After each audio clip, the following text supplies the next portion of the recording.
Hello বন্ধুরা, আজকে তোমাদের নতুন একটা রেসিপি করে দেখাবো। বাজার থেকে ঝিঙে এনে গোল গোল করে কেটে ভালো করে ধুয়ে হালকা করে ভেজে তুলে নিয়েছি। এদিকে আমি চিংড়ি মাছ আলাদা করে কেটে ধুয়ে নুন হলুদ মাখিয়ে আলাদা করে রেখে দিয়েছি। এবার কড়াইতে যে তেলটা ছিল ওই তেলের ভিতরে একটা গোটা পেঁয়াজ ঝিরিঝিরি করে কেটে হালকা ভেজে তুলে নিয়েছি। তুলে নেওয়ার পরে ওই তেলের ভিতরে ওই চিংড়ি মাছগুলো ভেজে ওই পেঁয়াজের ভিতরে তুলে নিয়েছি। এদিকে আমি ঝিঙে ভাজা যেটা হালকা করে ঝিঙেটা ভেজে নিয়েছিলাম ওটা আমি পেস্ট করে রেখেছি।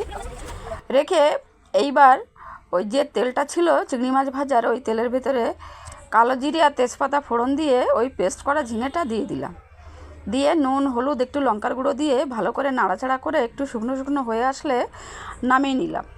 এদিকে আমি যে চিংড়ি মাছটা আর পেঁয়াজটা ভেজে রেখেছিলাম ওইটা আমি পেস্ট করে রেখেছি। পেস্ট করে রাখার পরে ওই কড়াইতে তেল দিয়ে ওই তেলের ভিতরে পেস্ট করা চিংড়ি মাছটা দিয়ে দিলাম।